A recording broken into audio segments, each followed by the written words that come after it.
गुरु साक्षात परम ब्रह्म तस्मै श्री गुरुवे नमः।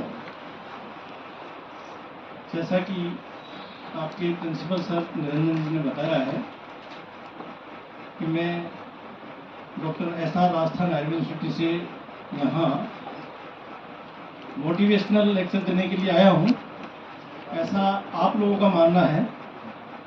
मैं इसमें मेरा जो कंट्रीब्यूशन आपके लिए क्या हो सकता है, स्कूल लेवल से करके आए हैं और आप हायर एजुकेशन के लिए आपने एक रास्ता चुना है, तो आप इस संक्रमण काल में, इस परिवर्ती काल में आपको क्या नया देखने को मिलेगा, सुनने को मिलेगा, करने को मिलेगा, आपका क्या एटीट्यूड हो सकता है, आपका इसके बाद में क्या मैटर आपके सामने आ सकता है। इसके लिए यहाँ ये कार्यक्रम आपका जो 15 दिन का चल रहा है वो इसी से रिलेटेड है। दूसरा, अभी इसी को रहने दें। दूसरा, जैसा इसका टाइटल है, ऐसे तो सर ने बता दिया है कि मेरा टॉपिक का नाम है MSc, minimum standard of education. Next slide लेना एक और आगे लेना। जैसा कि नीचे नीचे की लाइन, 3 लाइन देखिए आप, इसमें लिख रखा है short title commencement, these regulation may be called national commission for Indian system of medicine, minimum standard of under graduate Ayurveda education regulation 2022। आपका जो पूरा एजुकेशन का जो सिस्टम है वो रेगुलेशन 2022 के अकॉर्डिंग चलेगा। मिनिमम स्टैंडर्ड, जैसे अभी इन्होंने सर ने, हालांकि गुजराती मेरे बहुत कम समझ में आती है, लेकिन मेरी समझ में आ गया कि मिनिमम नहीं, हमें मैक्सिमम करना है। जैसा कि एक मेरा खुद का एक्सपीरियंस मैं बताता हूँ। अभी बहुत ज़्यादा लोगों से मेरा वास्ता पड़ता है पब्लिकली। बहुत बच्चे मेरे पास आते हैं, सर हम 1 नंबर से रह गए, 1 नंबर से फेल हो गए। मतलब मैं दूसरी बात शुरू कर रहा हूँ आपको, 1 नंबर से रह गए। फिर मैं कहता हूँ, बेटे तुम्हारे क्या 100 में से 99 आए? फिर नहीं सर, मेरे 39 आए। 39 पासिंग मार्क्स आपके 50 हैं और आपके 39 आए, तो फिर भी आप 1 नंबर से कैसे रह गए? सर 10 नंबर को तो मुझे ग्रेस मार्क्स मिल जाता, 10 नंबर का तो मुझे ग्रेस मार्क्स भी मिल जाता। अगर मेरे 1 नंबर होता तो 10 नंबर ग्रेस मार्क्स लग करके और मैं क्वालिफाई कर जाता, पास कर जाता। तो इतना मिनिमम हमें नहीं चाहिए, हमें मैक्सिमम लेवल लेकर के चलना है। अगर हम सोचेंगे 90 की, 95 की, तो हमारे कितने आएंगे? 70, 75, 80। और हम 50 की लेकर के सोचेंगे कि हमें 50 चाहिए पास होने के लिए, तो फिर वो 39 वाली कंडीशन आएगी कि फिर तो मेरे 1 नंबर से रह गया। फिर वो हर आदमी को ये कहेगा कि मुझे 1 नंबर से रख दिया। 1 नंबर से नहीं रहा, आप बहुत नंबरों से रहे हैं। तो मेरा, सर ने जो अभी बहुत अच्छी बात कही है कि हमें मिनिमम नहीं, हमें मैक्सिमम लेवल पर जाना है। मिनिमम तो उनके लिए है, संस्थाओं के लिए, कि हमें कम से कम इतना स्टैंडर्ड तो बनाना है, इससे ऊपर हम कुछ भी कर सकते हैं, इससे कुछ ऊपर भी रख सकते हैं। तो ये मिनिमम स्टैंडर्ड, वापस आप आना। जैसा कि इस टाइटल में बताया गया है, an overview of BMS curriculum, attendance and exam. इसमें 3 वर्ड आप देख रहे हैं, एक BMS, एक अटेंडेंस और एक एग्जाम। तीनों का अलग अलग इशू है। BMS जैसा हम जानते हैं ग्रेजुएशन प्रोग्राम है। नीट देने के बाद में हम लोग, हमारी तरफ हम कोई सा भी रास्ता ले सकते थे।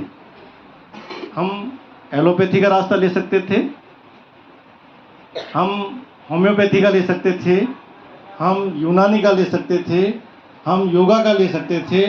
लेकिन वहाँ हमें या तो हमें मिला नहीं, या हमारा कुछ का खुद का इंटरेस्ट है कि हम आयुर्वेद लेकर के BMS करके, न कि हम MBBS करके, न BHMS करके, न BMS करके, न BNYS करके, हम केवल BMS करके और समाज की, परिवार की सेवा करेंगे। पहला, ग्रेजुएशन डिग्री आपको जो मिलेगी वो BMS की मिलेगी। दूसरा इसमें है अटेंडेंस। अटेंडेंस क्या है? अटेंडेंस केवल ऐसा नहीं है कि हम क्लास में आए और जाएं। अटेंडेंस फिजिकली नहीं, अटेंडेंस हमको मेंटली भी आवश्यक है। हमें शरीर से और मन से दोनों से ही यहाँ प्रेजेंट रहना है। अब बात आती है, यहीं बता देता हूँ आपको, कि लोग कहते हैं एग्ज़ाम में बैठने के लिए आपके यहाँ कितना परसेंट है, 75 है। लगभग सभी जगह पर 75% अटेंडेंस मस्ट है एग्ज़ाम में बैठने के लिए। 75 किन के लिए है? सभी के लिए नहीं, उन लोगों के लिए है जिनके पास में कोई परिस्थिति ऐसी फंस गई है, या तो उनका परिवार का कोई व्यक्ति बीमार हो गया है, या खुद वो बीमार हो गया है, या किसी अन्य कारण की वजह से वो 25% उस क्लासेस में भाग नहीं ले सका। हमें तो हमारी तरफ से 100% अटेंडेंस होनी चाहिए। अगर हम 25% अटेंडेंस काम में नहीं लेंगे, मतलब हम 75 पे रुक जाएंगे, तो हमारा 25% हमारा स्कोरिंग ऑटोमेटिक कम हो जाएगा। हम अगर सोचें कि हमें 95 नंबर आने चाहिए, 90 आने चाहिए, 80 आने चाहिए, तो उस रेशियो में आप अपने नंबर कम कर लीजिए अगर आपकी अटेंडेंस कम है। दूसरी बात, अटेंडेंस के मैटर में रेगुलरिटी। आपकी अटेंडेंस, आप 3 दिन आए, एक दिन आप क्लास में नहीं आए, तो आप तीनों दिन आना भी आपका बेकार है। मैं तो मेरे बच्चों को यही कहता हूँ, और सर भी जानते हैं, हमने साथ साथ काम किया है। मैं जानबूझ करके मेरी पहली क्लास लेता था, पहला फर्स्ट पीरियड रखता था, और सारे लोग मेरे आने के पहले अंदर आ जाते थे बच्चे, और रेगुलर आते थे। जो नहीं आता था उसको कह रखा था आएगा ही नहीं मेरे यहाँ क्लास में। क्यों? ऐसा क्यों? क्योंकि हम एक सीढ़ी से दूसरी सीढ़ी पर चढ़ते हैं। अगर हमारे घर में 18 सीढ़ियाँ हैं, ऊपर नीचे फर्श से जाने, ऊपर छत पर जाने के लिए, और ऐसा नहीं है कि हम डायरेक्ट तीसरी सीढ़ी पर पैर रख दें, 5वीं पर रख दें, 8वीं पर रख दें। ऐसा संभव है क्या? हमको पहली पर भी रखना पड़ेगा, दूसरी पर रखना पड़ेगा, तीसरी पर रखना पड़ेगा। यदि हमने उनको मिस कर दिया तो हम ऊपर छत पर नहीं जा पाएंगे, हम फर्श पर ही रहेंगे। ऐसे ही यदि हमने क्लास में हमारी अटेंडेंस 1 तारीख वाली ले ली, 2 की मिस कर दी, 4 की ले ली, 6 की मिस कर दी, तो हम आगे नहीं बढ़ पाएंगे।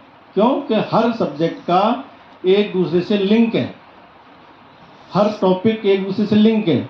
यदि जैसे मैं अभी रसशास्त्र की बात करता हूँ, मैं रसशास्त्री हूँ, तो कि हमारे यहाँ बेसिक्स हैं, टर्मिनोलॉजी सभी सब्जेक्ट्स में है, चाहे वो पदार्थ विज्ञान है या आपकी फिजिक्स है या केमिस्ट्री है, सब में टर्मिनोलॉजी है अपने अपने सब्जेक्ट की। यदि उन टर्मिनोलॉजी को आप नहीं समझे तो आप पूरे सब्जेक्ट को नहीं समझ पाओगे।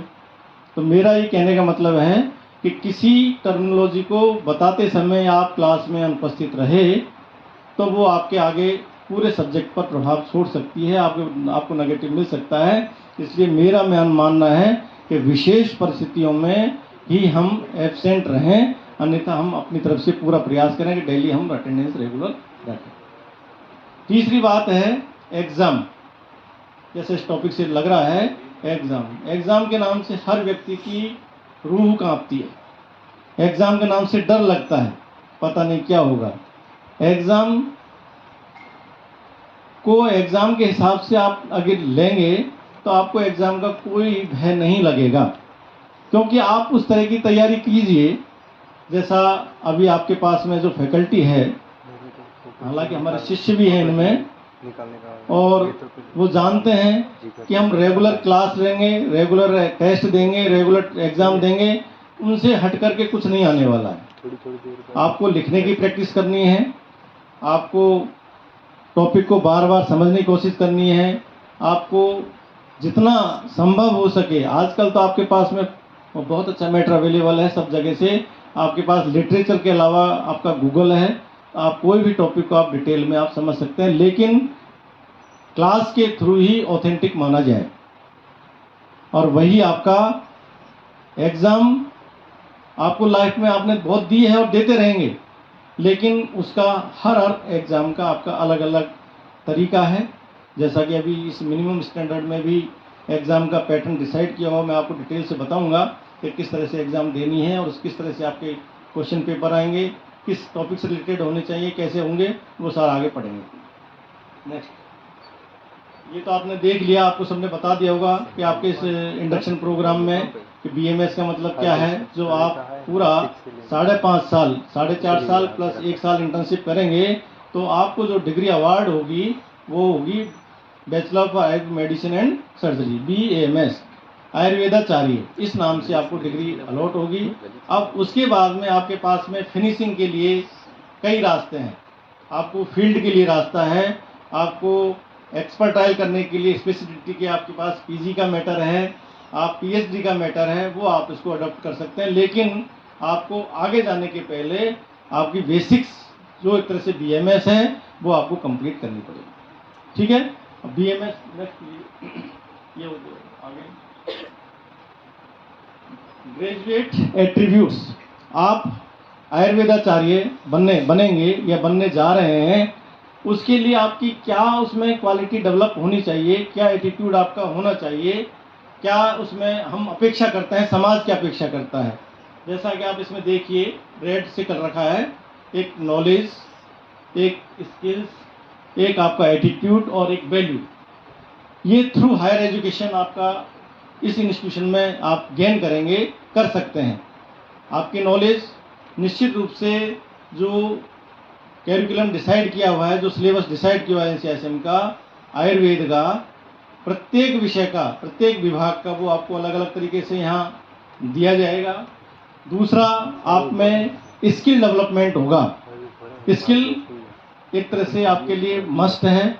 आप आयुर्वेद के क्षेत्र में कौन कौन से क्षेत्र हैं जिनमें आप स्किल डेवलप कर सकते हैं, वो होगी। और आपका एटीट्यूड, आपका जो आप स्कूलिंग जो करके आए हैं वहाँ में और हायर एजुकेशन में, कॉलेज में या यूनिवर्सिटी में, आपके एटीट्यूड में ऑटोमेटिक चेंज आएगा।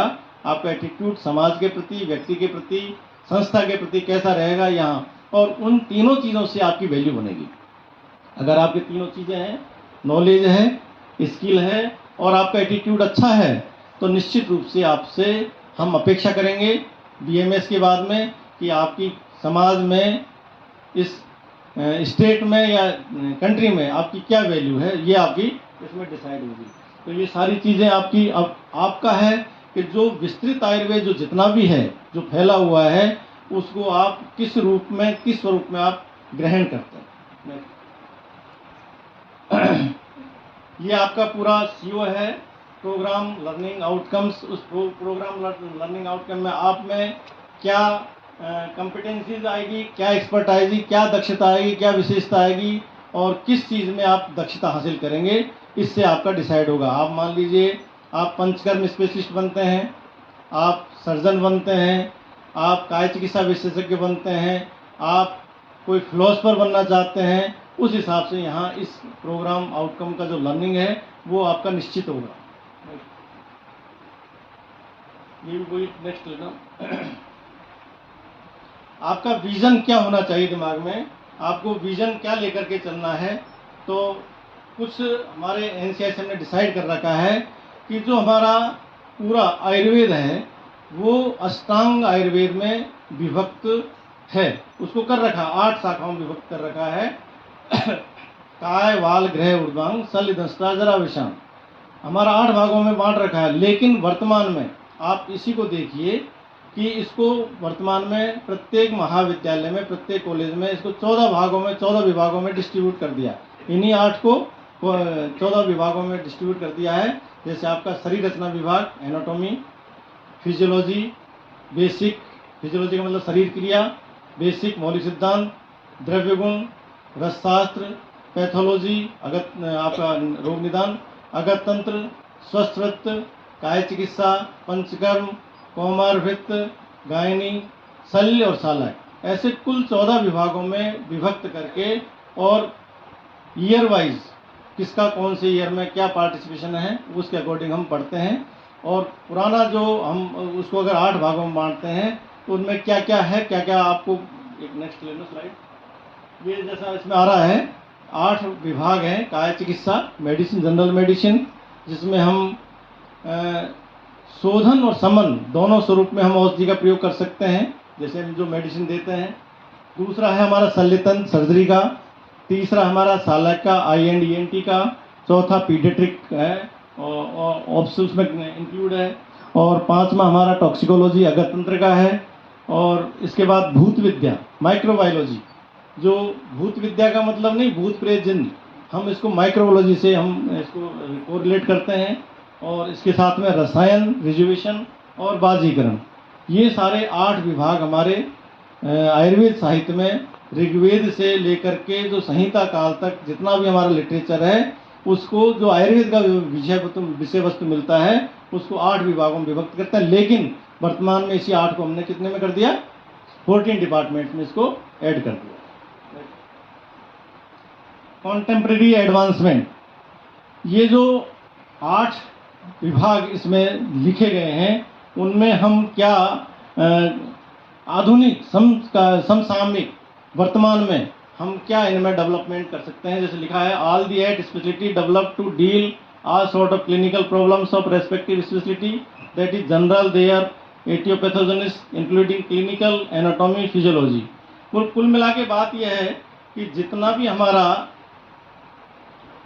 अष्टांग आयुर्वेद है, उस अष्टांग आयुर्वेद में हम हमारा क्लिनिकल जो मैटर है, रोग का निदान, रोग की लक्षण, रोग की संप्राप्ति और रोग की चिकित्सा, उन 8 के उस अष्टांग आयुर्वेद में इनका हम डिटेल से पढ़ सकते हैं। और वर्तमान में हम इनको समसामयिक उसको परिवर्तित भी कर सकते हैं, करेंगे। ऐसा हमारा इस BMS करने के पीछे हमारा विजन है।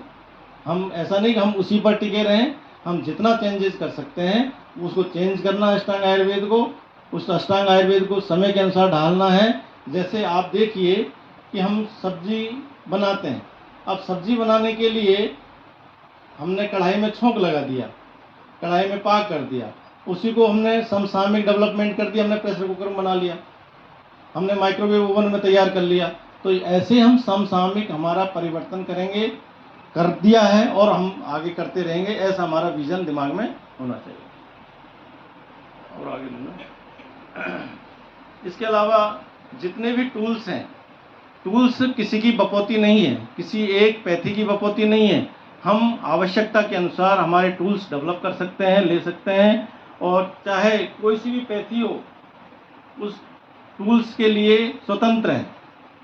ऐसा नहीं कि केवल हम स्टेथोस्कोप काम में ले रहे हैं तो स्टेथोस्कोप केवल एलोपैथी वाले काम में ले सकते हैं। हम हमारे हिसाब से, जैसा कि अभी हमारे यहाँ प्रकृति परीक्षण के लिए कुछ इंस्ट्रूमेंट तैयार किए जा रहे हैं, तो हम ऐसा डिसाइड कर सकते हैं किसकी बातिक प्रकृति है, किसी की पैथिक प्रकृति है, किसी श्लेष्मज प्रकृति है। तो ऐसे टूल्स डेवलप करना, उनको काम में लेना, उनके बारे में जानकारी देना, लेना, ये सारे हमारे विजन के अंतर्गत, हमारे कंटेम्प्रेरी डेवलपमेंट के अंतर्गत ये सारे काउंट किए जाएंगे। और आगे अब आते हैं ड्यूरेशन ऑफ प्रोग्राम।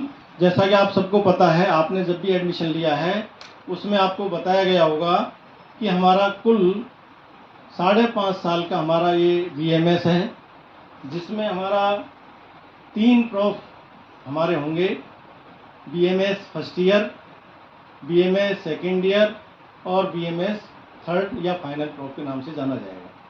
प्रत्येक प्रोफ हमारा 1.5 साल का 18 महीने का होगा। कुल कितने हो गए आपके? 54 महीने, अर्थात 4.5 साल।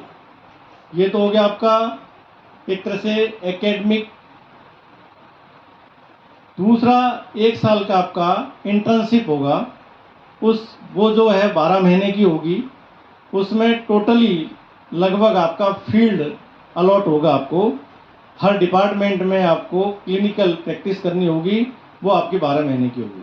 तो टोटल आपका 5.5 साल का आपका ड्यूरेशन रहेगा BMS का।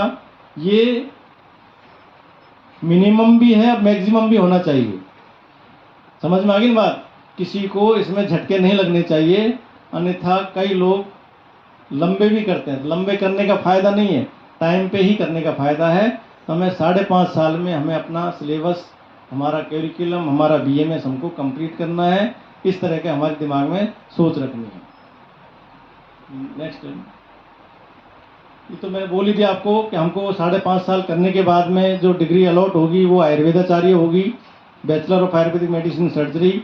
उसके बाद में हमारे 2 फील्ड हमारे बनते हैं, या तो हम आयुर्वेद स्पेशलिस्ट के नाम से जाने जाएंगे, हम किसी एक क्षेत्र विशेष की स्किल डेवलपमेंट करके, एक से अधिक क्षेत्र की स्किल डेवलपमेंट करके हम काम में ले सकते हैं। नहीं तो अन्यथा हम और आगे एकेडमिक बेस के रूप में इस बीएमएस के बेस मानते हुए आगे हम एकेडमिक लाइन में या अन्य एक्सपर्ट लाइन में हम जा सकते हैं और उसमें विशेष दक्षता प्राप्त कर सकते हैं, लेकिन उसके लिए बेस बीएमएस होगा। यदि आप पीजी भी करना चाहते हैं तो पहले आपके लिए बीएमएस कंपलसरी होगी, इसलिए बीएमएस हमारा आवश्यक है पहले करना, और उस बीएमएस को पूरे तन और मन से करना है। धन तो आपके घर वाले देंगे, तन और मन से करना है। आपको उसमें प्रत्येक विषय को गंभीरतापूर्वक अध्ययन करना है ताकि आप आगे का ग्राउंड आपका तैयार हो सके, आगे की पढ़ाई के लिए बेस बन सके। पैटर्न ऑफ स्टडी क्या रहेगा? तो आपके पास में यहाँ एनसीआईएसएम ने 2 तरीके किए हैं। एक आपका है मेन प्रोग्राम और एक है इलेक्टिव प्रोग्राम। मेन प्रोग्राम जो है, मेन प्रोग्राम को उन्होंने ड्यूरेशन बांट दिया, मैं आगे ड्यूरेशन भी बता दूंगा पूरा। उस मेन प्रोग्राम में इन्होंने बहुत अच्छा काम किया है। जैसे हम हमारे टाइम पे गए थे तो हमें 1-2 महीने तक पता नहीं लगा था कि हम क्या करने आए हैं, क्या करेंगे, क्या हमारा फ्यूचर है। आज एनसीआर में पिछले 3 साल से शायद दूसरा साल ये दूसरा साल है जिसमें आपका ये इंडक्शन प्रोग्राम 15-15 दिन का करवाया जा रहा है। मतलब आपको एक रिहर्सल कराया जा रहा है, आपको पूर्वाभास कराया जा रहा है कि हम समाज के लिए, हमारे लिए हम क्या करने जा रहे हैं। हमें बेसिक्स की जानकारी दी जा रही है कि हम किस तरह से हम आगे काम में आएंगे, किस तरह से प्रोग्रेस करेंगे। तो जो आयुर्वेद के लिए आवश्यक है संस्कृत, उस संस्कृत की बेसिक नॉलेज मेरे को लगता है कि डेली लगभग आपकी यहाँ प्रैक्टिस होती डेली इस इंडक्शन प्रोग्राम में। तो आप देखिए सेकंड पॉइंट में, this student Ayurveda shell learn basic of Sanskrit, क्योंकि अधिकांश साइंस वाले कैंडिडेट संस्कृत से दूर भागते हैं। मेरे भी साइंस थी और मैं भी इस स्थिति में था कि मुझे आयुर्वेद नहीं करना, मैं संस्कृत के नाते छोड़ करके जाने की कोशिश में था। और पहला श्लोक याद करने में मुझे 2 दिन लगे थे, लेकिन इसके बाद इतनी आदत पड़ गई कि अगर 3 बार श्लोक पढ़ लिया तो वो शायद याद हो जाता था। ऐसा हमारा प्रैक्टिस हो गया। तो आपके अंकुरन, आपके यहाँ बीज डाला जा रहा है संस्कृत लर्निंग का। आप उस संस्कृत लर्निंग को अपने आत्मसात करिए, जितना संभव हो सकता है खुद प्रैक्टिस करिए। संस्कृत के टीचर आपके साथ इन्वॉल्व रहेंगे और खुद भी अपने लेवल पर ट्राई करिए। दूसरा, आपको इसी इंडक्शन प्रोग्राम के तहत आपको फर्स्ट एड की जानकारी, लाइफ सपोर्ट की बेसिक जानकारी इस प्रोग्राम के तहत विभिन्न व्याख्यानों के माध्यम से आपको करवाई जाएगी। ऐसा प्लान में है, मैंने सुबह से मुझे पता लग रहा है कि बहुत बड़ी प्लानिंग है और आप लोग सौभाग्यशाली हैं। हालांकि मैं तो बहुत छोटा सा हूँ, लेकिन आपके यहाँ जो इंडक्शन के लिए जिन लोगों को आमंत्रित किया गया है, किया जाने वाला है, बहुत रेयर पर्सन्स हैं जो लोग ऐसे कार्यक्रमों में आते हैं और जाते हैं। इसलिए आप लोगों के लिए इस तरह की सोच रखने के लिए आपके प्राचार्य को मैं बहुत बहुत धन्यवाद देता हूँ, जिन्होंने इस तरह के लोग, जो मेरे भी गुरुजी हैं, उनको यहाँ शेड्यूल दे रखा है। मतलब हम जिनके अंडर में पढ़े हैं, ऐसे लोगों को भी इन्होंने दे रखा है कि नहीं आपको आना है। और बहुत मुश्किल रिक्वेस्ट से वो लोग आते हैं। एक्चुअल में कॉन्फ्रेंस वगैरह में जाते हैं नहीं, लेकिन वो भी आपके यहाँ आ रहे हैं। तो आपको बेसिक्स पूरी लाइफ सपोर्ट के बारे में जानकारी मिलेगी। और ये जो ड्यूरेशन है आपका 15 दिन का है, 90 घंटे का टोटल मेरे हिसाब से लगभग डिसाइड होगा, 90 घंटे का डिसाइड कर रखा होगा, ये तो है ही है। इसके बाद में ऊपर फर्स्ट पॉइंट में अब लेता हूँ कि आपके इसमें है मेन प्रोग्राम और इलेक्टिव प्रोग्राम। मेन प्रोग्राम जो है आपका बिल्कुल 4.5+1 का है, लेकिन उसी मेन प्रोग्राम के इतर, मेन प्रोग्राम के एक्स्ट्रा हमारे लिए एनसीआईएसएम ने कुछ इलेक्टिव आपको सेलेक्ट करने के लिए बोला है। और प्रत्येक प्रोफ में 3 इलेक्टिव आपको लेने होंगे। वो आपके जो टाइम टेबल के जो ड्यूरेशन है उसके एक्स्ट्रा होंगे। इसका मतलब आपका मेन प्रोग्राम प्लस इलेक्टिव, ये दोनों चीज़ जब कंप्लीट होगी तभी आपको डिग्री अवार्ड होगी। बिना इलेक्टिव के आपको डिग्री अवार्ड नहीं होगी। मेन तो मेन है ही है, लेकिन इलेक्टिव ऐसा नहीं है कि आपकी ऐच्छिक है, आपने चाहा तो ले लिया नहीं तो नहीं लिया, ऐसा नहीं, आपको लेना ही होगा, लेकिन वो आपके कॉलेज टाइम के अलावा होगा। और ऐसे 3 प्रोफ में, फर्स्ट प्रोफ में 3, सेकंड प्रोफ में 3 और फाइनल प्रोफ में 3, वो भी मैं आगे और डिटेल में बता दूंगा कितना ड्यूरेशन का होगा। तो ऐसे 3 इलेक्टिव आपको, वो भी आपके आयुर्वेद के स्किल डेवलपमेंट के ही टॉपिक्स होंगे कि आप किसी क्षेत्र में विशेष दक्षता कर सकते हैं। जैसे एक्यूपंक्चर हुआ, आप उसकी जानकारी ले सकते हैं। ऐसा एनसीएससी साइट से इनका रजिस्ट्रेशन होगा, पिछले बैच का हो चुका होगा और नए बैच का आपका हो जाएगा रजिस्ट्रेशन। तो आप अपने हिसाब से उसमें से टॉपिक सेलेक्ट कर सकते हैं और वो ड्यूरेशन आपको कंप्लीट करना होगा, उसको सर्टिफिकेट लाना होगा, तभी जाकर के आपको डिग्री अवार्ड होगी यूनिवर्सिटी की तरफ से। नेक्स्ट, ये फर्स्ट प्रॉफ का है। इस फर्स्ट प्रॉफ में आप देखिए, जो मेन प्रोग्राम की बात करते हैं, 5 पॉइंट आपके मेन प्रोग्राम के हैं, छठा आपका है इलेक्टिव का। पहला जो आप देखिए subject code AYUG SN and AI। AY का मतलब है आयुर्वेद, UG मतलब अंडर ग्रेजुएट जो आप कर रहे हैं BMS, अगर PG कर रहे हैं तो क्या कहलाएंगे आप लोग, post graduate. Ayurveda UG, SN and AI। SN का मतलब है यहाँ संस्कृत और आयुर्वेद इतिहास। पहला जो पेपर है आपका, पहला जो सब्जेक्ट है, पेपर नहीं सब्जेक्ट जो है, वो है आपका संस्कृत और आयुर्वेद का इतिहास, जिसका code AYUG SN and AI इस नाम से जाना जाएगा। Sanskrit and history of Ayurveda terminology उसके बैठ सकती है। दूसरा है AYUG PV का मतलब यहाँ पदार्थ विज्ञान से है, पदार्थ विज्ञान fundamental principle of Ayurveda and quantum mechanics. ये पदार्थ विज्ञान एक तरह से फिलॉसफी है हमारी, वो सेकंड पे सब्जेक्ट होगा। थर्ड है क्रिया शारीर फिजियोलॉजी, ह्यूमन फिजियोलॉजी। चौथा AYUG RS रचना शारीर अर्थात ह्यूमन एनाटॉमी। और 5वां सब्जेक्ट जो है आपका संहिता अध्ययन 1। यहाँ मैं क्लियर कर देता हूँ, संहिता अध्ययन, संहिता मतलब हमारा जो लिटरेचर है आयुर्वेद का, जो बेसिक है पूरा साहित्य जो है, संहिता, उनमें संहिताओं में हमारी 2 संहिताएं हमारी प्रमुख मानी जाती है, 3 संहिताएं मानी जाती है। एक अष्टांग संग्रह हृदय और एक चरक संहिता और एक सुश्रुत संहिता। यहाँ आपको 2 संहिताओं का विस्तृत रूप में अध्ययन करना है। पहला अष्टांग हृदय, जो उसको संहिता 1 के नाम से पढ़ा जाएगा फर्स्ट ईयर में। सेकेंड प्रॉफ और थर्ड प्रॉफ में आपको चरक संहिता 1 पूर्वार्ध और चरक संहिता उत्तरार्ध दूसरे के नाम से पढ़े जाएंगे। तो यहाँ संहिता अध्ययन 1 मीन्स मतलब आपको अष्टांग हृदय पढ़ना है। सेकेंड प्रॉफ में आपको संहिता अध्ययन 2 सेकेंड, इसका मतलब चरक संहिता पूर्वार्ध का अध्ययन करना है। फाइनल प्रॉफ में आपको संहिता अध्ययन 3 मीन्स चरक संहिता उत्तरार्ध, उसका अध्ययन करना है। तो यहाँ 5वां सब्जेक्ट आपका ये है study of Ayurveda classical text. छठा आपको मैंने बताई दिया अभी कि इलेक्टिव्स आपको लेने हैं और मिनिमम 3 इलेक्टिव्स आपको डिसाइड करने होंगे। ऐसा आपका UG फर्स्ट ईयर इसका सब्जेक्ट्स का डिटेल रहेगा। नेक्स्ट, इन सब्जेक्ट्स के लिए मिनिमम लेक्चर और नॉन लेक्चर, यहाँ 2 वर्ड आ रहे हैं आपके सामने, एक लेक्चर एक नॉन लेक्चर। क्या मतलब है लेक्चर नॉन लेक्चर का?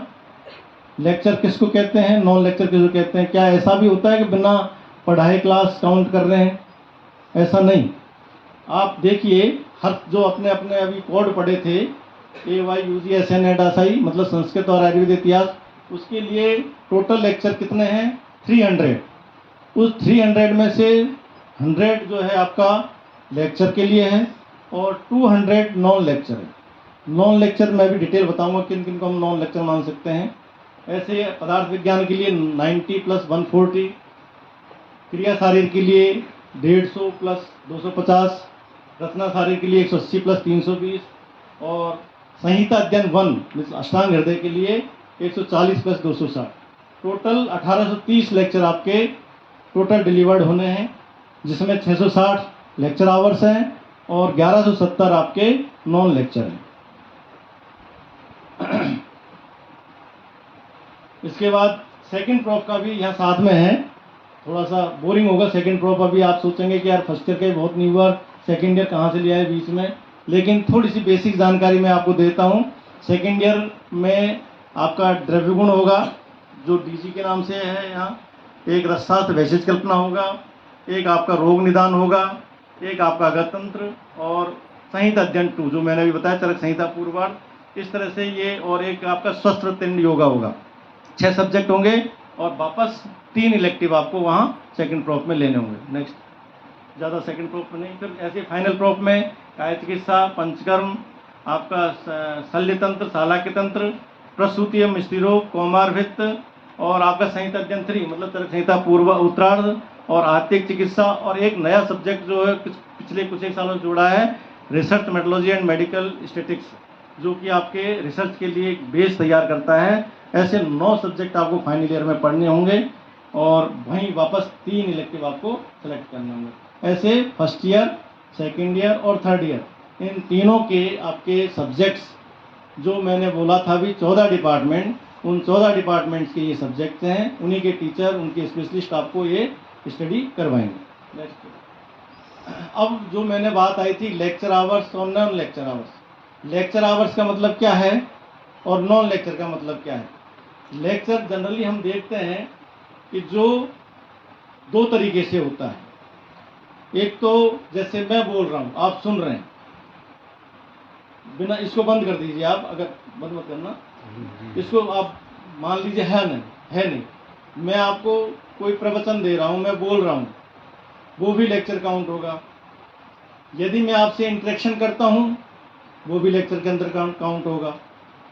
आप मुझे कुछ, मैं कुछ पूछ रहा हूँ, आप कुछ बता रहे हैं, तो वो भी इसके अंदर काउंट होगा। लेकिन नॉर्मली जनरली ये देखा जाता है कि लेक्चर उसी को मानते हैं जो टीचर पढ़ाता है। लेक्चर उसी को काउंट किया जाता है जो एक टीचर आपके सामने कोई टॉपिक को प्रेजेंट करता है। प्रेजेंट करने के लिए वो केवल आपको प्रवचन लेक्चर दे सकता है, या वर्तमान की प्रचलित विधा ऑडियो विजुअल सिस्टम से आपको बता सकता है, तो वो भी लेक्चर के अंतर्गत काउंट होगा। वही जनरली मैंने जो रेड कर रखा है, it is supplemented with audio visual aids. Generally हम लेक्चर किसको मानते हैं, ऑडियो विजुअल एड्स से जो हम पढ़ाते हैं वही हमारा लेक्चर में काउंट होता है। इसके अलावा अगर इंटरेक्शन करते हैं वो भी हमारा काउंट होना चाहिए। तो ये तो हमारे लेक्चर में काउंट होंगे जो मैंने अलग अलग बताया था आपको, 90 + 11 20। तो यहाँ ये लेक्चर में, अब इन लेक्चर के अलावा आ गया ना, नॉन लेक्चर आवर्स क्या है। नॉन लेक्चर आवर्स क्या है कि सबसे पहला इम्पोर्टेंट है प्रैक्टिकल लर्निंग, कि जो हमने थ्योरी में सीखा है, जो हम थ्योरी में कर रहे हैं, यदि हम उसको प्रैक्टिकली करते हैं, प्रैक्टिकली देखते हैं, वो हमारा नॉन लेक्चर काउंट होगा। जैसे अभी हमने हलवा बनाना सीख लिया, हमने किताब में पढ़ लिया कि हमें हलवा ऐसे बनाना है। हलवा समझते हैं ना आप, ये इसमें ये इंग्रेडिएंट होते हैं, आटा होता है, घी होता है, शक्कर होता है, ये ऐसे उसको सेकते हैं, वैसे पानी डालते हैं। ये तो हमने पढ़ लिया, ये हमारे लिए हो सकता है हमको याद भी रहेगा, लिख भी देंगे, लेकिन लंबे समय तक नहीं रहेगा जब तक कि हम उसको प्रैक्टिकली देखेंगे नहीं या करेंगे नहीं। ऐसे हमारे आयुर्वेद के या एलोपैथी के, किसी पैथी के जो विषय हैं, यदि हमने थ्योरी पढ़ा है और उस थ्योरी को यदि हमने प्रैक्टिकली एडॉप्ट किया है, किसी ने डेमोस्ट्रेट करके हमको दिखाया है या हमने खुद ने अपने हाथों से किया है, तो वो हमारा नॉन लेक्चर में काउंट होगा। तो जो आपकी प्रैक्टिकल क्लासेज है, चाहे वो डाइसेक्शन की है, चाहे वो रसशास्त्र के प्रैक्टिकल की है, या हर्बल गार्डन में हमारे हर्बल ड्रग्स देखने की है, या हम किसी पेशेंट को इन्वेस्टिगेट कर रहे हैं, वो सारे हमारे किस में आएंगे, नॉन लेक्चर में काउंट होंगे। लेकिन वो थ्योरी से भी बढ़ करके हैं, थ्योरी से भी ज़्यादा इम्पोर्टेंट है। क्यों इम्पोर्टेंट है? क्योंकि this way of learning help them to remember the topic for a long time और एन्जॉयबल, मोर एन्जॉयबल। ये 2 ऐसे विषय हैं, 2 ऐसे वर्ड हैं कि प्रैक्टिकल किया हुआ हमें होल लाइफ याद रहता है, उसको हम भुलाने पर भी नहीं भूल सकते। और दूसरा मोर एन्जॉयबल, हमें खुशी भी होती है जब हम खुद करते हैं, खुद देखते हैं, तो हमें अच्छा भी लगता है, बहुत अच्छा लगता है। जैसे रसशास्त्र के प्रैक्टिकल की बात करता हूँ। यदि आपने कोई थ्योरी में पढ़ा है, आपको कोई कंपाउंड मेडिसिन बनानी है, आपने उसके इंग्रेडिएंट याद कर लिए, लेकिन यदि आपने खुद उनको कलेक्ट करके और खुद ने तैयार किया है, तरीके से तैयार किया है, तो वो आपको एक तरह से अपने अंदर एक अच्छी फीलिंग देगा, मोर एंजॉयबल होगा और हमेशा परमानेंट याद होगा। तो इस तरह से जो भी, इसके अलावा और देना, इसके अलावा आप देखिए नॉन लेक्चर में और भी क्या है, रीडिंग, पढ़ना। जो आपको किसी टीचर ने कह दिया कि आप लैब के अंदर बैठ करके और आप किसी रेडियस और अल्ना कोई बोन के ऊपर आप अपना टॉपिक पढ़िए, रीडिंग करिए। आप लाइब्रेरी में बैठ करके किसी एक टॉपिक पर आपस में बात करिए, बोलिए। ये सारे रीडिंग, हैंड आउट्स, कोई हस्तलिखित आपको वक्तव्य दे दिया, कोई लिखित कोई पांडुलिपि दे दी, उसको आपने पढ़ लिया, किसी का कोई गेस्ट लेक्चर करवा दिया, या किसी के लाइब्रेरी और अदर कोई लर्निंग रिसोर्सेज है वहाँ बैठ करके पढ़ लिया, जानकारी ले ली। कोई केस स्टडी, कोई पेशेंट है, उस पेशेंट की पूरी हिस्ट्री आपने देख ली कि वो कब से बीमार था, क्यों, क्या क्या उसके सिम्टम थे, क्या उसको ट्रीटमेंट दिया गया, उसका कितने दिन बाद वो सही हुआ। इस तरह की कोई केस स्टडी आपने कर ली। इसी तरह से कोई वर्क एक्सपीरियंस है, कोई प्रोजेक्ट है, कोई डेमोस्ट्रेशन है, कोई ग्रुप वर्किंग सिस्टम है आपका, या कोई किसी का आप फॉलो कर रहे हैं, सिमुलेशंस कर रहे हैं, कोई आप उसको मिथ्याभाषी कर रहे हैं कि आपने जो उनने किया वैसा मैं करूं, तो वो भी आपका। कोई वर्कशॉप है, कोई डिबेट डिस्कशन है, कोई ऐसे राइटिंग है। ये सारे जो टॉपिक्स हैं आपके, या किसी ने आपको लिख दिया कि आप इस टॉपिक पर कल ये विषय लिख करके लाइव कंपाइलेशन दे दिया आपको, या आपको खुद को प्रेजेंट करने के लिए बोल दिया, ये सारे जो टॉपिक्स हैं, ये सारे जो तथ्य हैं, वो आपके नॉन लेक्चर में काउंट होंगे। कौन से ज़्यादा इंपॉर्टेंट हुए, लेक्चर या non lecture? Non lecture. Lecture तो अपनी जगह पर है, लेकिन नॉन लेक्चर भी उतने ही इम्पोर्टेंट है, और उनका टाइम इसीलिए ज़्यादा दिया गया है क्योंकि वो हमारे लिए ज़्यादा मोर बेनिफिशियल है। इसलिए हमको नॉन लेक्चर पर भी हमारा पूरा जोर रहना चाहिए। ऐसा नहीं केवल टीचर ही पढ़ाए तभी हम पढ़ें। आप सेल्फ रीडिंग करते हैं किसी विषय को, तो वो भी आपका स्टडी के अंतर्गत काउंट होगा, वो भी आपकी काउंटिंग होगी। ये तो हमारी लेक्चर और नॉन लेक्चर की कॉलेज लेवल की बात होगी। नेक्स्ट लेना। इसके अलावा भी बहुत सारे हैं, जैसे role play, mentor, reflective, logs, कोई डायरी लेख लिखना, या कोई डायरी मेंटेन करना कि आज हमने ये किया, ऐसे किया। तो ये सारे इसमें नॉन लेक्चर में काउंट होंगे। नेक्स्ट। अगर हम टीचिंग लर्निंग मेथड देखें तो generally in teaching learning methods में इनको अडॉप्ट करते हैं। जैसा पहला बता दिया, लेक्चर मेथड, जो ऑडियो विजुअल एड्स के माध्यम से या बिना ऑडियो विजुअल के करेंगे। दूसरा, हम डिस्कशन के थ्रू कर सकते हैं, आपस में डिस्कस कर सकते हैं। कोई इंक्वायरी बेस्ड लर्निंग हो सकती है, किसी की कोई जिज्ञासा हो, वो उस टॉपिक को रख दे, उसके आपस में उसके बारे में जानकारी लें, या कोई प्रॉब्लम बेस्ड जानकारी हो, case based, project based, team based. एक है फ्लिप्ड क्लासरूम। फ्लिप्ड क्लासरूम बहुत इंपॉर्टेंट है, मैं जनरली इसको काम में लेता हूँ। मैं यूजी लेवल पर जब पढ़ाता था, आज से मतलब दूसरे कॉलेज में, जब भी मैं इस फ्लिप्ड क्लासरूम को, मैंने जब तक नाम नहीं सुनता था, जानता भी नहीं था, लेकिन मैं मेरा सिलेबस कराने के बाद में, और जैसे हमारे यहाँ कोई भी टॉपिक, हमने 5 टॉपिक बच्चों को बता दिए कि कल आप इसको तैयार करके आएंगे, मंडे को आप इसको तैयार करके आना है। 5 टॉपिक ये है, किसी को भी कुछ भी बोलना पड़ सकता है। उसमें क्या करता था मैं, 5 पर्चियाँ मैं डाल देता था, और किन्हीं 5 बच्चों को मैं बुला लेता था, आप आइए, आप आइए, आइए।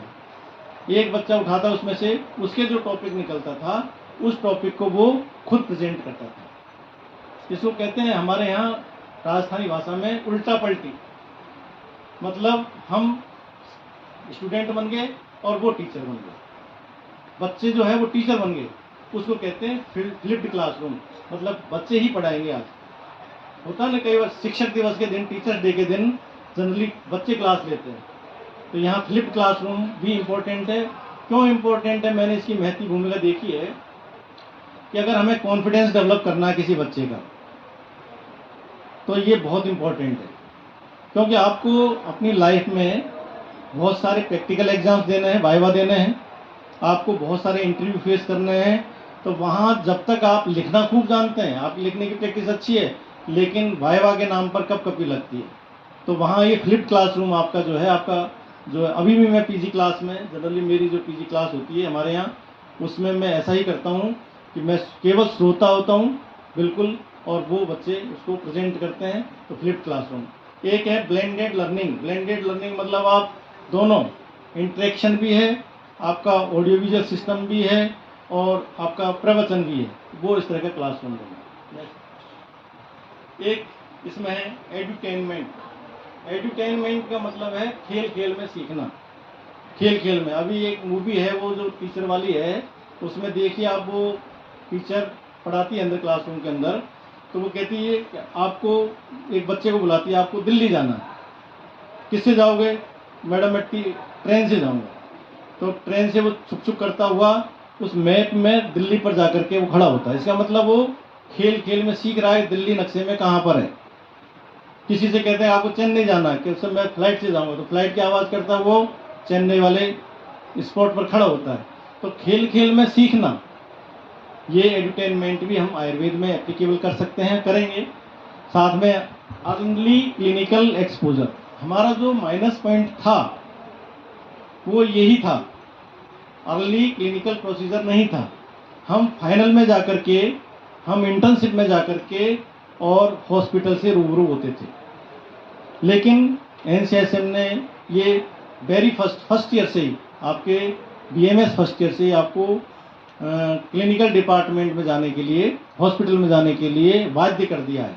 बाध्य कैसे कर दिया है?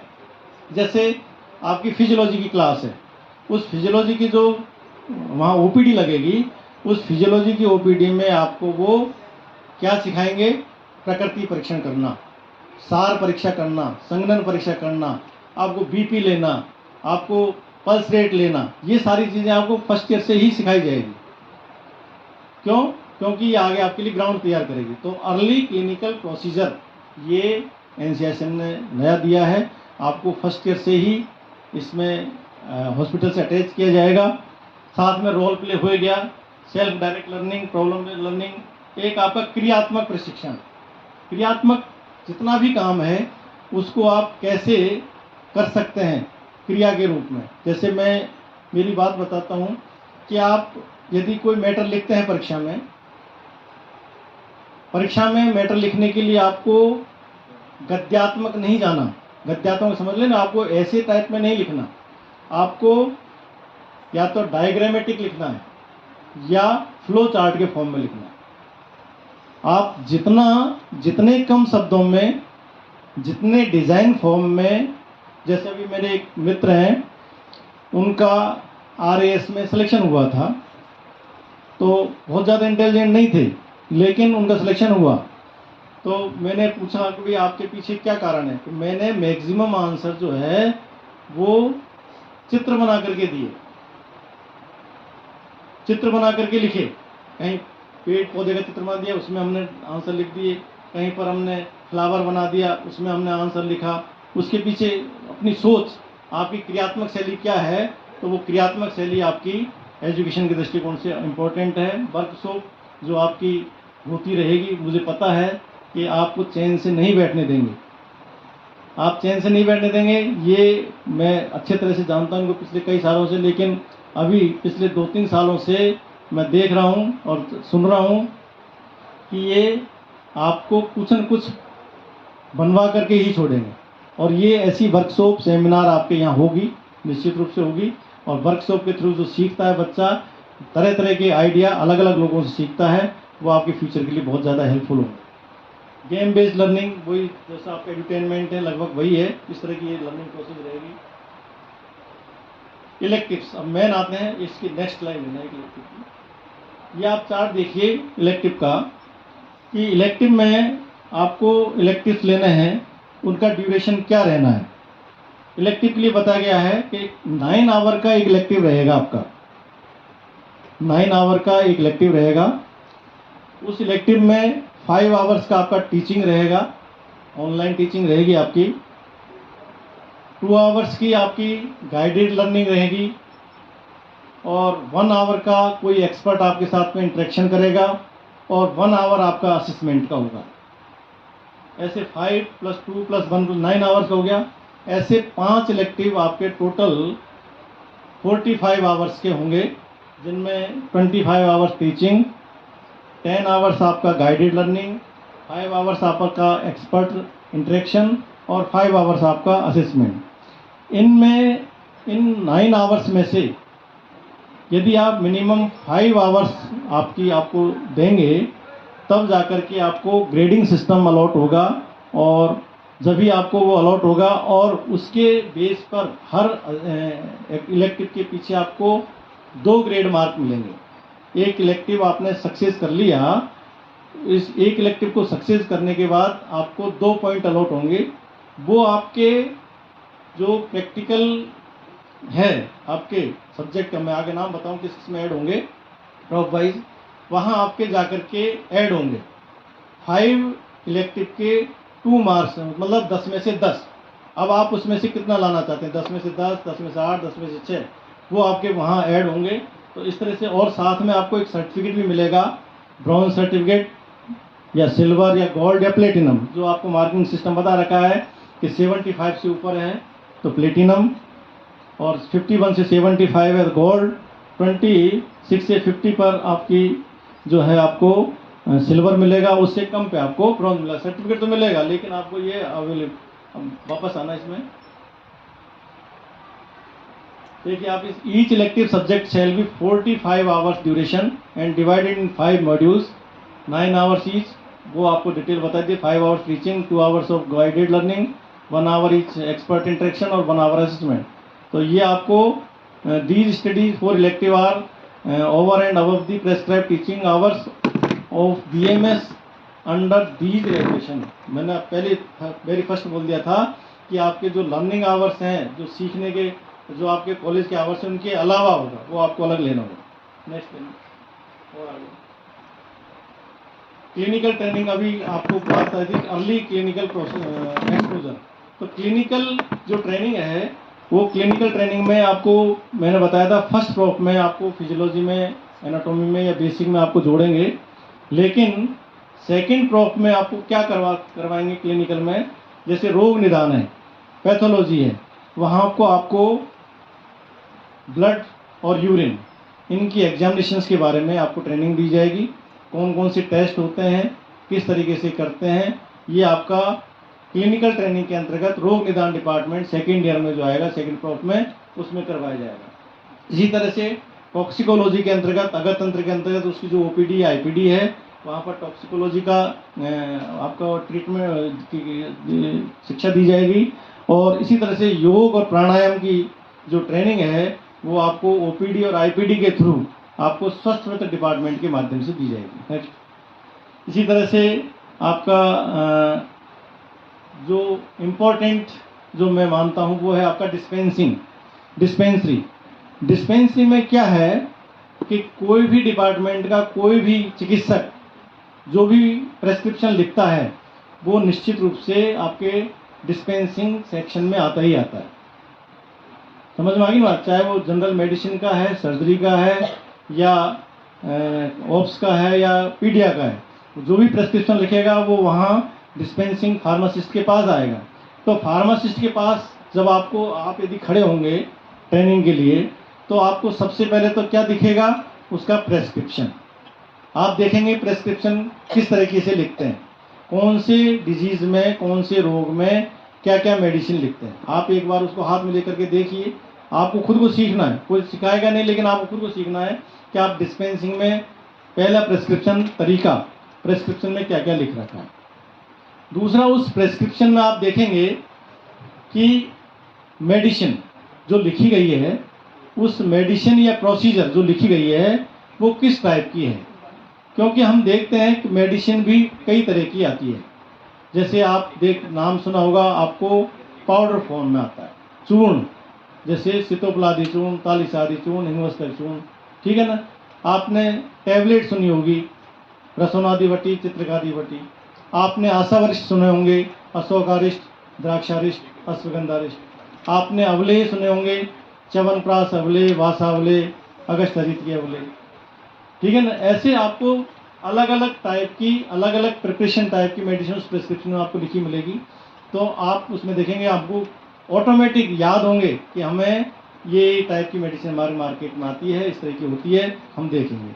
साथ में आप देखेंगे उसमें मात्रा, सेवन मात्रा, कि हम रोगी को हमें किस मात्रा में लिखनी है, किस मात्रा में एडल्ट को कितनी दे रहे हैं, हम बच्चे को कितनी दे रहे हैं, कौन सी मेडिसिन कितनी दे रहे हैं, किसी को 3 ग्राम दे रहे हैं, किसी को 1 ग्राम दे रहे हैं, किसी को 125 मिलीग्राम दे रहे हैं। तो वो हमको वहाँ उस चीज़ से सीखने को मिलेगा।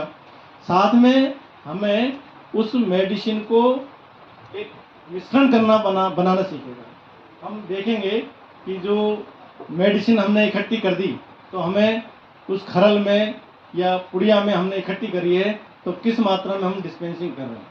क्योंकि कई बार परिस्थिति ऐसी बनती है, और होनी भी चाहिए, कि यदि कंपाउंडर नहीं है तो डॉक्टर को इंजेक्शन लगाना है, यदि कंपाउंडर फार्मासिस्ट नहीं है तो खुद को हमको पुड़िया बनानी है, हमें मेडिसिन मिक्स करनी है। तो हमें सब कुछ आना चाहिए, सब कुछ सीखना चाहिए। तो ऐसे हम उस डिस्पेंसिंग सेक्शन में ये देखेंगे। साथ में हम देखेंगे जो फार्मासिस्ट है वो उसको, रोगी को बता रहा है कि आपको ये मेडिसिन 2 बार लेनी है, 3 बार लेनी है, इसके साथ में लेनी है, और ये चीज़ खानी है, ये चीज़ नहीं खानी। ये सारी चीज़ें हमको उस सेक्शन में सीखने को मिलेगी। तो ये सेकेंड प्रॉप में, या जब भी आपको मौका लगेगा, जब भी हमको ग्रुप में, ऐसा नहीं सारे एक साथ वहीं पहुंच गए ज़्यादा इंपॉर्टेंस बताने के पीछे, तो वहाँ आपको ये चीज़ें सीखने को मिलेगी। ये क्लिनिकल एक्सपोजर के अंदर बताएगी। नेक्स्ट, जो मेन थर्ड प्रॉप है वो सारा ही क्लिनिकल है, चाहे वो जनरल मेडिसिन है, सर्जरी है, या ईएनटी है, या पीडिया है, या ऑप्स गायनी है, वो पूरा का पूरा उनका ओपीडी आईपीडी पूरा कंप्लीट आपका क्लिनिकल है। वहाँ हम रोगी को शुरुआत की, जो इनिशियल स्टेज पर हमारे पास में पेशेंट आता है, डॉक्टर के पास बैठता है, वैद्य के पास बैठता है, तो हम शुरू से हमको नोट करेंगे कि वो किस तरह से उसकी एग्जामिनेशन कर रहे हैं, किस तरह से हिस्ट्री ले रहे हैं, कौन कौन सी मेडिसिन लिख रहे हैं, उसको ओपीडी से ही क्यों फ्री कर दिया, इसको आईपीडी में क्यों डाल दिया, यदि आईपीडी में डाला है तो उसका हमने कौन सा प्रोसीजर पंचकर्म का करवा रहे हैं, स्नेहन स्वेदन बमन विरेचन कौन सा करवा रहे हैं, कितने दिन तक करवा रहे हैं, कौन कौन करवा रहा है, कौन सा ऑयल काम में ले रहे हैं, कौन सा घी काम में ले रहे हैं, हम उसको कौन सी मेडिसिन प्रयोग में ले रहे हैं जिसकी वजह से यहाँ रख रखे हैं। तो ये सारी चीज़ें आपको फाइनल प्रॉप के क्लिनिकल एक्सपोजर के अंतर्गत आपकी आएगी। बाकी का जो फिनिशिंग का काम है वो आपका इंटर्नशिप में होगा ही होगा। उसमें आपको जैसे रेजिडेंट के रूप में आपको लगभग छोड़ दिया जाता है, ऐसे आपको डील करना होगा। ये सारी चीज़ें हमको क्लिनिकल जो है वो पूरा फर्स्ट ईयर से ही हमको लेना है, इनिशियल स्टार्ट करना है, सेकेंड ईयर और फाइनल में कंप्लीट, ये हर सब्जेक्ट में करना। ठीक है, आगे अब जो मेरा भी इंटरेस्टिंग टॉपिक है और आप सबका भी होना ही चाहिए कि हमारा एग्जामिनेशन असेसमेंट तरीका क्या है। पहले जनरली क्या होता था कि साल में या 1.5 साल में एक बार एग्ज़ाम होती थी, और वो जब एग्ज़ाम होती थी तब एक साथ में इतना वजन इकट्ठा होता था कि आदमी ये सोचता था कि नहीं और एक 15 दिन खिसक जाए एग्ज़ाम, 1 महीना खिसक जाए, ऐसा जनरली करते थे और कई बार खिसक भी जाती थी। लेकिन अल्टीमेटली उसका फ़ायदा क्या होता था, हम ड्यूरेशन हमारा 5.5 जगह 6.5 साल हमारा खुद का मेरा बिना लेट हुए बिना फेल हुए 7.25 साल में पूरा हुआ, 6.5 साल बाद। ऐसा तुम्हारा नहीं होना चाहिए, विद इन टाइम होना चाहिए। उसके लिए NSSN ने पूरा एकेडमिक कैलेंडर जारी कर दिया है, जो मैंने खुद इनसे मंगवाया कल परसों, तुम्हारे बैच का भी और जूनियर बैच का भी, सीनियर बैच का भी। उस एकेडमिक कैलेंडर में फिक्स कर दिया कि आपको फर्स्ट प्रॉप की एग्ज़ाम, आपकी यूनिवर्सिटी एग्ज़ाम कब होगी, सेकेंड की कब होगी, फाइनल की कब होगी, आपकी इंटर्नशिप कब से कब होगी, और उस जो फर्स्ट प्रॉप की एग्ज़ाम उसके पहले क्या होगा। जैसे हम शादी तय कर देते हैं, शादी तय करने के पहले क्या क्या होता है ये बाद में डिसाइड होता है ना, लेकिन होता सब फिक्स टाइम पे। ऐसे ही हमारा यहाँ है कि हमने एक तरह से डेट फिक्स कर दी है कि हमारी जुलाई का, आपका तो शायद जून का है, जून का 3rd वीक में आपकी फर्स्ट ईयर की एग्ज़ाम होगी, जो 2024 में 3rd वीक में आपकी जून में एग्ज़ाम है। आपके सीनियर बैच की जुलाई के 4th वीक में है। तो जून के पहले पहले क्या होना है वो इसमें डिवीज़न इसका कर रखा है। इसके लिए कहा गया है कि 2 तरह के असेसमेंट होंगे आपके। एक फॉर्मेटिव और एक समेटिव। समेटिव समग्र रूप से पूरे सिलेबस का बिल्कुल last exam, final exam. Formative आपके टुकड़ों में पीरियडिकल टेस्ट। पीरियडिकल में भी यहाँ क्या किया है कि इन्होंने 3 बड़े स्टॉपेज बना दिए। 3 बड़े स्टॉपेज कैसे बना दिए? पहला 6 महीने का, दूसरा साल भर बाद का, और तीसरा 1.5 साल का, नियर अबाउट 1.5 साल का। 3 विराम स्थल बना दिए, 3 स्टैंड बना दिए। लेकिन उन 3 विराम स्थलों के पहले भी 3 बार चाय पीने के लिए हमारे स्टॉपेज बना दिए, छोटे छोटे। मतलब आपका 6 महीने के बाद में फर्स्ट टर्म होगा, आपके जैसे ही 12 महीने कंप्लीट होंगे वहाँ सेकंड टर्म आपका होगा, और 1.5 साल जैसे ही कंप्लीट होंगे वो थर्ड टर्म नहीं होगा, लेकिन आपका फर्स्ट ईयर प्रॉप का यूनिवर्सिटी एग्जाम होगी। आगे बात समझ में? 6 महीने के बाद में फर्स्ट टर्म, सेकंड टर्म आपका 12 महीने कंप्लीशन के बाद, और 1.5 साल के बाद में आपकी यूनिवर्सिटी की एग्जाम। अब लेकिन उस फर्स्ट टर्म के पहले भी 3 छोटे छोटे स्टॉपेज हैं। वो क्या स्टॉपेज है? आपके सब्जेक्ट पर कमांड करने के लिए आपके यूनिट टेस्ट टाइप के, आपके रिहर्सल टाइप के 3 पीरियोडिकल टेस्ट होंगे। 3 पीरियोडिकल, जैसे 6 महीने को 3 भागों में बांट दीजिए। ऑलमोस्ट जैसे यहाँ मेरी बात हुई थी, 45 दिन का एक टेन्योर रहेगा आपका। एडमिशन से 45 दिन के बाद, 45 डेज के बाद फर्स्ट पीरियोडिकल होगा। फिर इसके बाद अगले 45 दिन अर्थात 90 दिन के बाद आपका सेकंड होगा, और फिर इसके बाद में अगला होगा, और फिर फर्स्ट टर्म होगा। ऐसे फिर फर्स्ट टर्म के और सेकंड टर्म के बीच में 3 पीरियोडिकल होंगे। फिर सेकंड टर्म और यूनिवर्सिटी एग्जाम के बीच में 2 पीरियोडिकल होंगे। कुल 8 पीरियोडिकल, 2 टर्म एग्जामिनेशन और 1 यूनिवर्सिटी एग्जाम। ऐसा आपका BMS फर्स्ट का एग्जामिनेशन का सिस्टम रहेगा। ऐसा ही सेकंड प्रॉप का, और ऐसा ही फाइनल प्रॉप का रहेगा। ठीक है, किसी को कोई क्वेरी हो तो अभी बता दीजिए। कितने फर्स्ट ईयर में 2 टर्म टेस्ट, 1 यूनिवर्सिटी एग्जाम और 8 पीरियोडिकल टेस्ट आपके होंगे, जो अलग अलग मार्किंग सिस्टम से होंगे। वो आपको सारा अभी भी बता देंगे और आगे बता देंगे, ये सर बता देंगे। तो इस तरह का आपका ये सिलेबस एग्जाम का रहेगा। नेक्स्ट समेटिव एग्जाम जो है फाइनल, ये तो हो गया आपका। समेटिव एग्जाम में इन्होंने थोड़ा सा चेंजेस किया है कि जो हमारी फाइनल यूनिवर्सिटी एग्जाम होगी, उस यूनिवर्सिटी एग्जाम में पहले क्या होता था, एक ही एग्जामिनर कॉपी चेक करता था, और जो आपके यहाँ शायद 2 ही करते हैं पहले से, है ना? राजस्थान में नहीं करते या और जगह नहीं करते। तो 2 एग्जामिनर आपकी थ्योरी की कॉपी इवेल्युएट करेंगे। दोनों का एवरेज मार्क्स इसमें आपको दिया जाएगा। यदि उनमें कहीं बहुत ज़्यादा डिफरेंस रहता है, अबव 21, फिर थर्ड पर्सन के पास वो कॉपी चेक होगी और फिर उनका एवरेज मार्क्स निकाला जाएगा। ये समेटिव एग्जाम के लिए है ओनली। और प्रैक्टिकल एग्जाम जितने भी होगी आपके, लगभग मेरे को लगता है सारे सब्जेक्ट्स में प्रैक्टिकल एग्जाम है। कोई ऐसा सब्जेक्ट संस्कृत में भी कर दिया, अष्टांग में भी है ही है। तो सारे जितने प्रैक्टिकल एग्जाम होंगे उसमें 2 एग्जामिनर होंगे, एक इंटरनल एग्जामिनर और एक एक्सटर्नल एग्जामिनर। इंटरनल एग्जामिनर आपका अपने डिपार्टमेंट का, कॉलेज का मोस्ट प्रोबेबली होता है। इन केस कोई प्रॉब्लम होती है तो स्टेट से या कहीं से भी यूनिवर्सिटी किसी को अपॉइंट कर सकती है। और एक्सटर्नल एग्जामिनर है वो अदर देन यूनिवर्सिटी जनरली होते हैं। यहाँ का पता नहीं यहाँ का क्या प्रोविज़न है। हमारे यहाँ तो अदर देन यूनिवर्सिटी होता है। जैसे हमारी यूनिवर्सिटी का कोई आदमी किसी भी कॉलेज का नहीं आ सकता, या तो अदर स्टेट का होता है या दूसरी यूनिवर्सिटी का होता है, तो वो एक्सटर्नल एग्जामिनर काउंट होगा। और दोनों को ही मिला करके जिस तरह से अटेंडेंस आपकी 75% मिनिमम थ्योरी के लिए अलग से आवश्यक है और प्रैक्टिकल के लिए ज़रूरी है, हर सब्जेक्ट के लिए आवश्यक है। ऐसा नहीं कि आपने एनाटॉमी क्लास 100% ले ली और फिजियोलॉजी की आपने 50% ली और आपने 75%, ऐसा नहीं। आपको हर सब्जेक्ट की थ्योरी और प्रैक्टिकल की, प्रत्येक विषय की आपको 75% अटेंडेंस कंपलसरी है। ऐसे ही आपको थ्योरी और प्रैक्टिकल में एग्ज़ाम में भी अलग अलग पास होना आवश्यक है।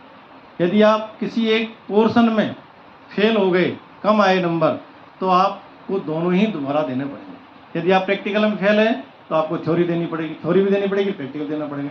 यदि आप थ्योरी में फेल हैं तो आपको थ्योरी और प्रैक्टिकल दोनों ही देना पड़ेगा। तो ऐसा दिमाग में रखें कि हमें कोई भी कारण हो, कैसी भी परिस्थिति हो, हमको समेटिव एग्जाम्स में हमको थ्योरी और प्रैक्टिकल दोनों ही आपको क्लियर करनी पड़ेगी।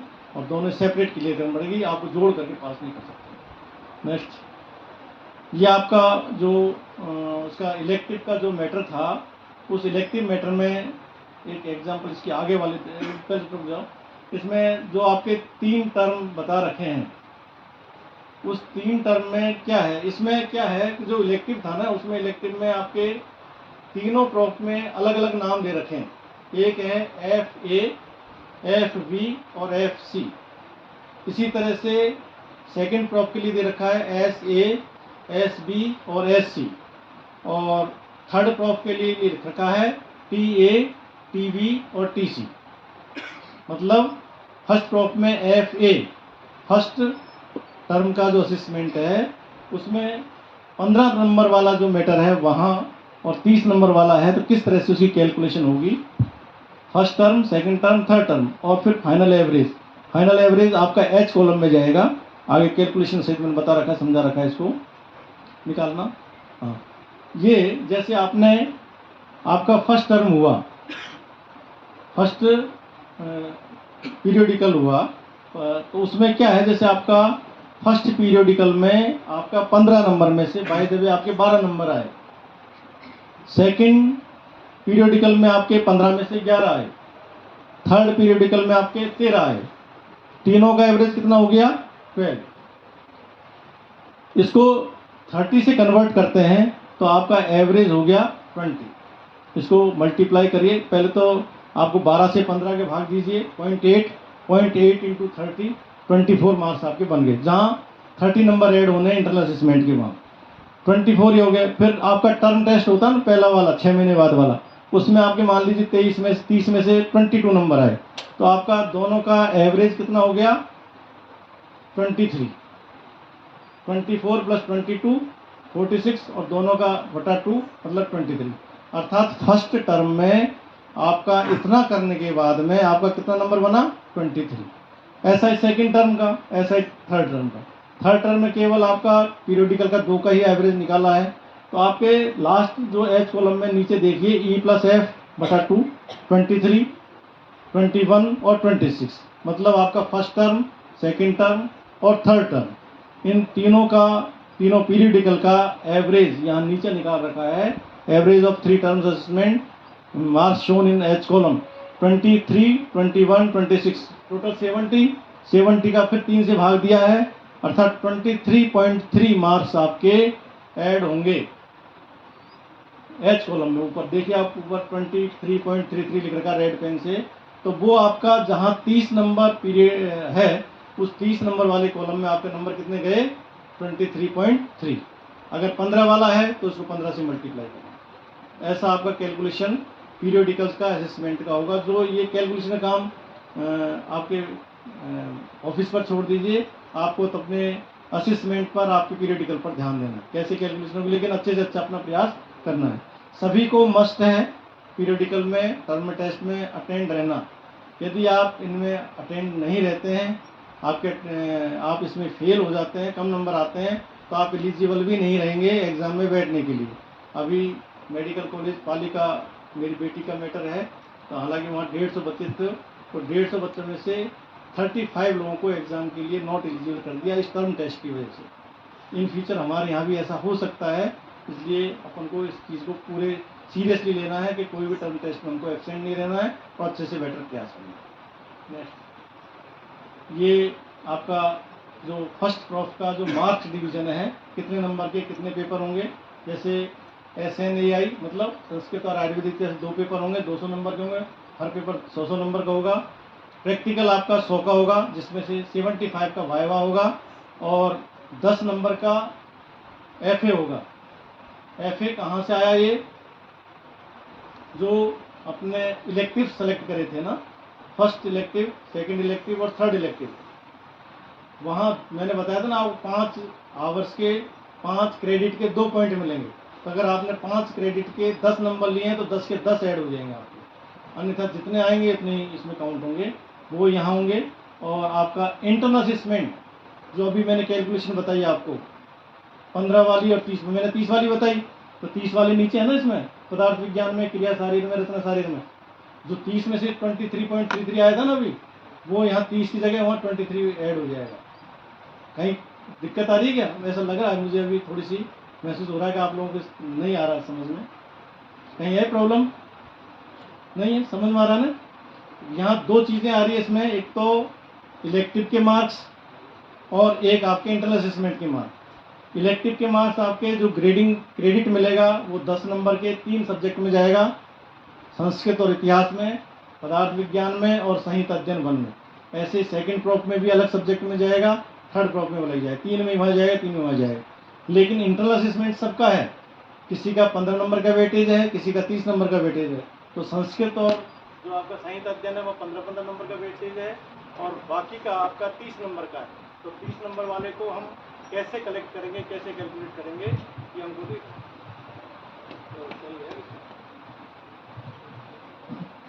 हेलो। तो ये 30 नंबर वाला इंटरनल असेसमेंट का, ये आपके खुद के नंबर हैं। हालांकि सारे नंबर अपने हैं, लेकिन यहाँ आपको पूरे साल भर जागरूक रहने के नंबर आपको ये मिलेंगे। टोटल 1700 नंबर का आपका ये मार्किंग रहेगा फर्स्ट ईयर का। नीचे लिख भी रखा है ना, ऐसे सेट FA, FE, FC, ये तीनों का संस्कृत और पदार्थ और संहिता अध्ययन में ऐड होगा। नेक्स्ट, यहाँ क्वेश्चन का पैटर्न भी बताया गया है NCSM में। इसकी नेक्स्ट स्लाइड लेना और नेक्स्ट लेना, नहीं हाँ ठीक है, वही लेना वापस। हाँ, यहाँ आप देखिए टोटल क्वेश्चन 32 बता रखे हैं, जिसमें मल्टीपल चॉइस क्वेश्चन 20 है, शॉर्ट आंसर क्वेश्चन 8 है और लॉन्ग आंसर क्वेश्चन आपके 4 हैं। हमारा जो सिलेबस है उस सिलेबस को भी, जो सिलेबस बनाया गया है उसमें भी उसके 3 पार्ट किए गए हैं। कुछ पॉइंट्स को हमने बहुत ज़्यादा इंपॉर्टेंस दी है, कुछ को मीडियम दी है और किसी टॉपिक को थोड़ी सी कम दी है। लेकिन मेरा जो मानना है वो ये है कि हमको सारे ही पॉइंट्स को बराबर महत्व देना है, क्योंकि जनरली जो पेपर सेटर होता है वो देखता ही नहीं है कि कौन सा सिलेबस, कौन से पॉइंट NCSM ने मोस्ट इम्पोर्टेंट मान रखे हैं, कौन से मीडियम मान रखे हैं, कौन से जनरल मान रखे हैं। तो हमको तो हर पॉइंट को, किसी को इग्नोर नहीं करना है। यहाँ must to know, desire to know और नाइस टू नो, ये 3 पार्ट उस सिलेबस के हर सब्जेक्ट के बना रखे हैं।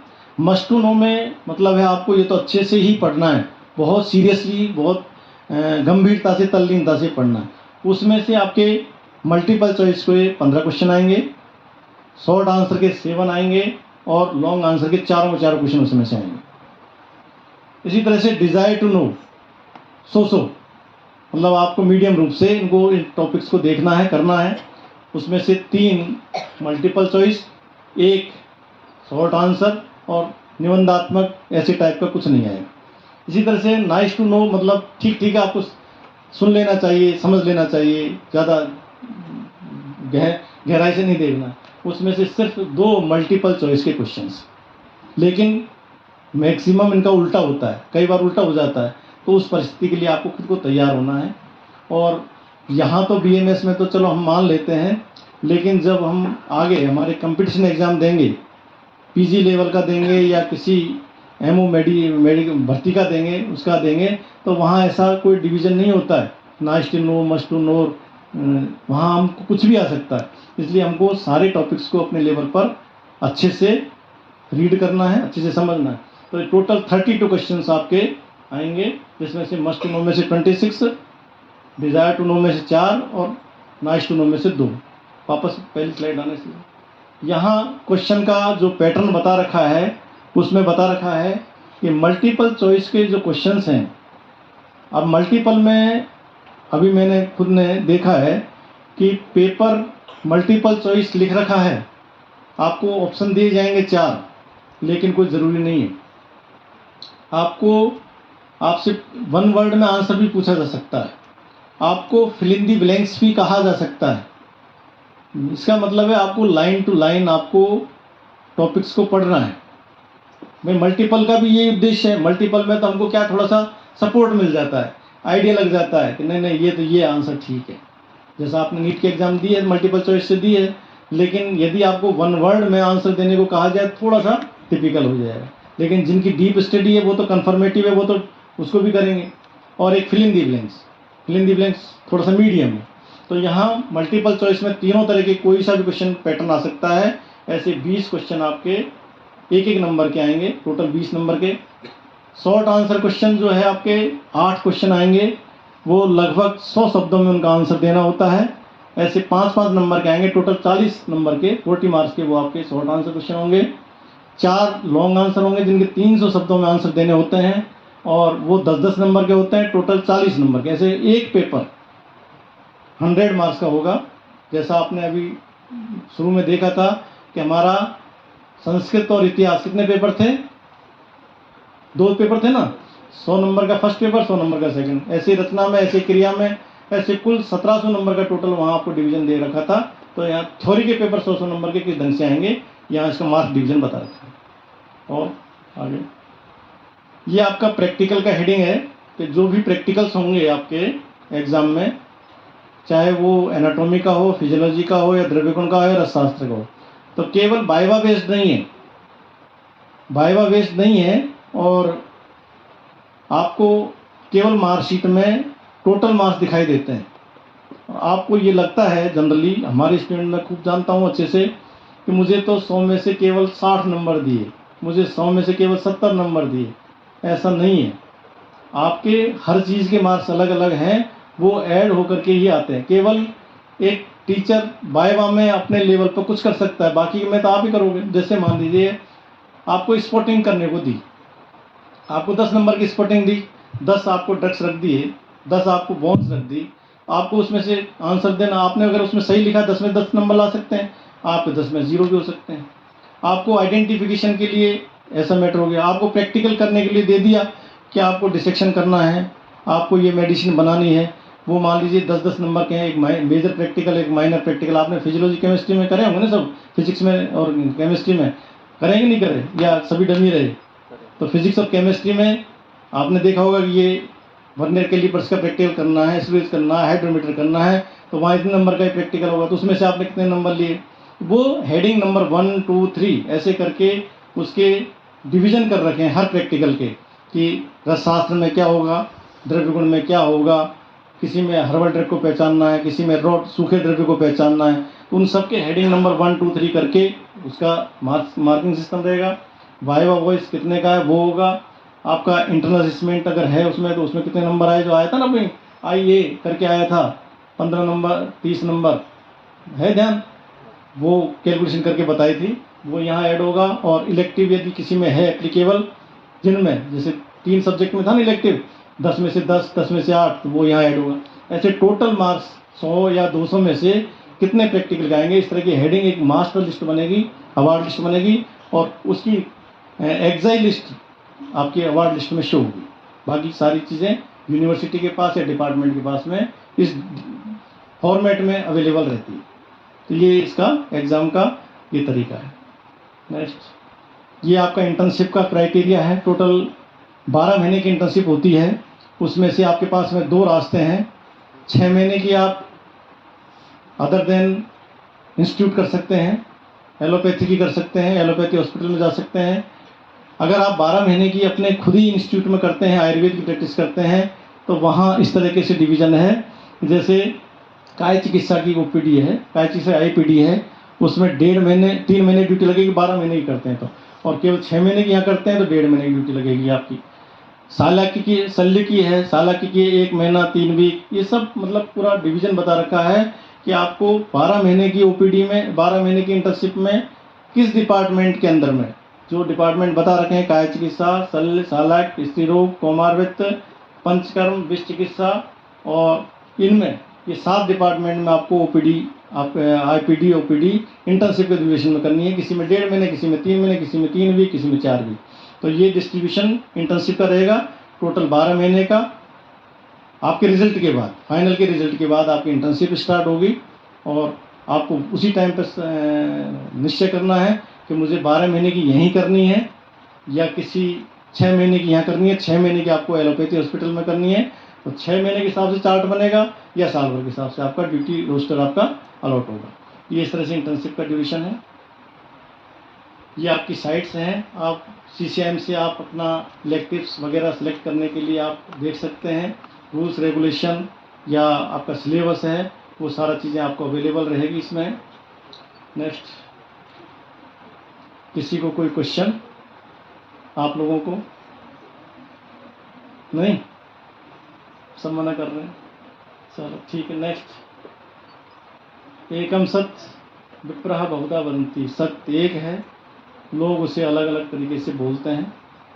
इससे नेक्स्ट स्लाइड जो आपके लिए सबसे ज़्यादा इम्पोर्टेंट है, बिलीव इन योरसेल्फ। आप अपने में विश्वास कीजिए, आत्मविश्वास रखिए, आप कुछ भी कर सकते हैं। यदि आप इस 3 वर्डों को काम में लेंगे तो आप अपनी लाइफ में सक्सेस होंगे। कभी भी दिमाग से ये मत लाइए कि मैं ये नहीं कर सकता। मैं इसका जीता जागता उदाहरण हूँ।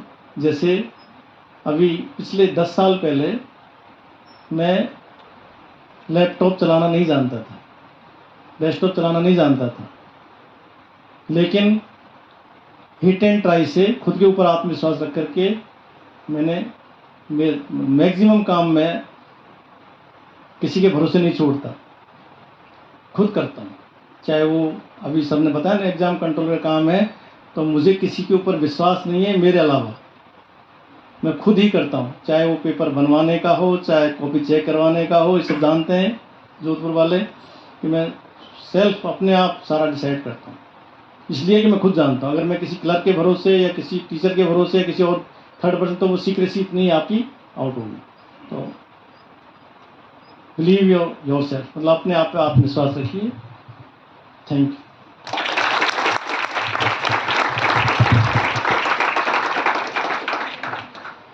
Thank you so much sir for an amazing session.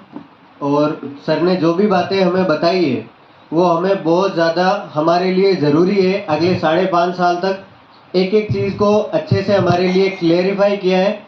और सबसे इम्पोर्टेंट बात जो ये बताई है कि हम जो ये कोर्स कर रहे हैं BA MS का, इसके अंदर आत्मविश्वास की सख्त आवश्यकता है खुद पे। अगर हम खुद पे आत्मविश्वास रखते हैं तो हम वो सब कुछ प्राप्त कर सकते हैं जो हम चाहते हैं। अगर हमारे सपने बड़े हैं तो उन सपनों को साकार करने के लिए खुद पे आत्मविश्वास होना ज़रूरी है। और ये चीज़ हमें गुरुजी से बहुत अच्छे से सीखने को मिली। So thank you so much sir.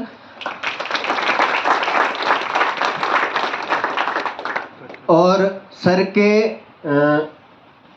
सम्मान के लिए, फैसिलिटेशन के लिए मैं प्रिंसिपल सर को मंच पे आमंत्रित करना चाहता हूँ।